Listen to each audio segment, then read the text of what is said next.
सभी श्रोताओं का पुनः एक बार फिर से आज के व्याख्यान में स्वागत है। इससे पूर्व के व्याख्यान में जो है हम संधि के स्वरूप के ऊपर चर्चा कर चुके हैं। संधि किसे कहते हैं, संधि के कितने प्रकार हैं, संधि कहाँ कहाँ होती है, कहाँ नहीं होती। अब आज जो है हम यण संधि के ऊपर जो है प्रकाश डालेंगे। तो संधियों में सबसे प्रथम जो है यण संधि, उसमें यण संधि का क्या स्वरूप है और यण संधि विधायक सूत्र कौन है, किस अवस्था में यण संधि होती है, इन सब स्थितियों पे आज हम दृष्टि डालेंगे।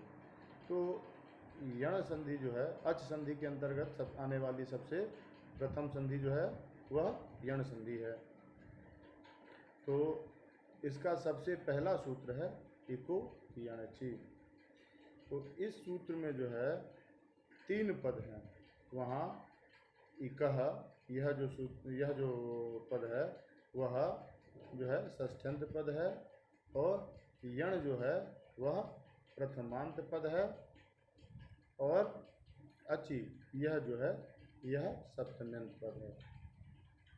अब हम इसके अर्थ पे जो है दृष्टि डालेंगे। तो इको यणचि का सूत्रार्थ क्या है, तो इसका जो है वृत्ति है इसकी, इकः स्थाने यण स्यात् अचि संहिताया विषये। इक के स्थान में यण होता है अच परे रहते संहिता के विषय में। इसका सामान्य सूत्रार्थ है इक के स्थान में यण होता है अच परे रहते संहिता के विषय में। प्रयोग है शुद्धोपास्य।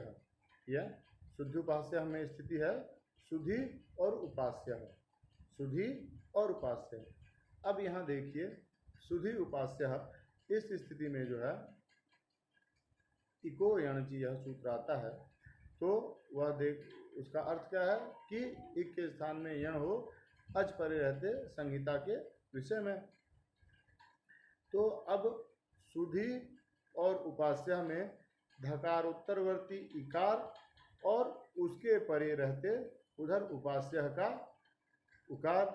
तो इक में धकारोत्तरवर्ती जो इकार है उसकी गणना इक में होती है और उधर जो उपास्य का जो उ है उसकी गणना अच में होती है।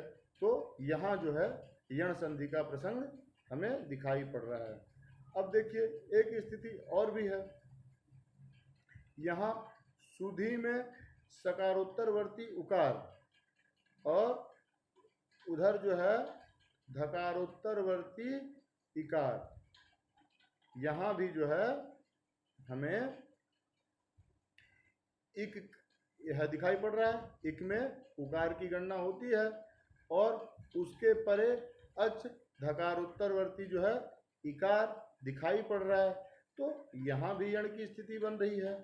सुधि में इस एक ही पद में यहाँ भी यण की स्थिति बन रही है और सुधि उपास्य वहाँ धकारोत्तरवर्ती इकार के बाद उधर उपास्य के उ के अच परे रहते वहाँ भी जो है कि यण की स्थिति बन रही है। तो इन दोनों जगहों पर किसमें यण हो, किस स्थान पर यण हो, यह शंका होती है। तो कहते हैं कि यहाँ परे का तात्पर्य अव्यवहित पर से लेना है, अर्थात व्यवधान रहित पर से। मतलब इक के बाद जो है ठीक अव्यवहित अच होना चाहिए, उसके बीच में और कोई अक्षर नहीं होना चाहिए। इक के ठीक बाद अव्यवहित बाद जो है अच परे रहना चाहिए, उसके बीच में अन्य कोई अक्षर नहीं होना चाहिए। तो इसीलिए कहते हैं कि इक के स्थान में यण हो अव्यवहित अच परे रहते। इसका अब क्या अर्थ करेंगे कि इक के स्थान में यण हो अच परे रहते। तो कैसा अच परे रहते, अव्यवहित अच परे रहते। यदि व्यवहित अच परे होगा तो वहाँ यण नहीं हो पाएगा, क्योंकि व्यवहित यण तो सुधि में सकारोत्तरवर्ती उकार के बाद फिर धकारोत्तरवर्ती इकार है।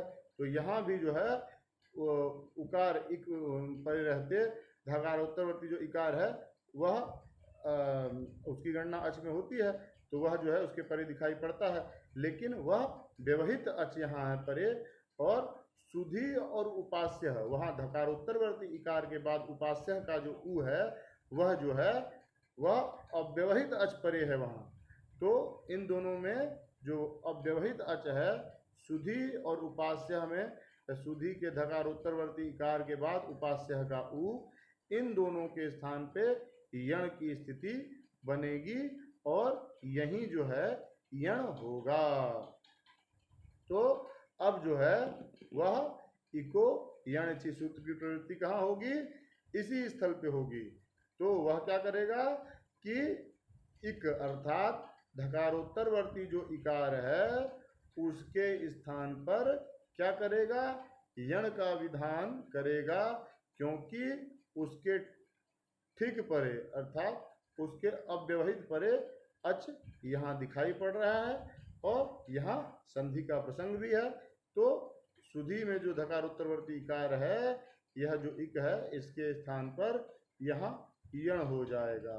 तो सुधी में जो ध के बाद जो ई है उसके स्थान पर जब यण हो जाएगा तो सु ध अब हल हो जाएगा, और ई के स्थान पे य हुआ तो सु आधा द य और उधर उपास्य का उ। ऐसी स्थिति जो है हमें दिखाई पड़ेगी। अब इसके आगे की चर्चा हम फिर बाद में करेंगे।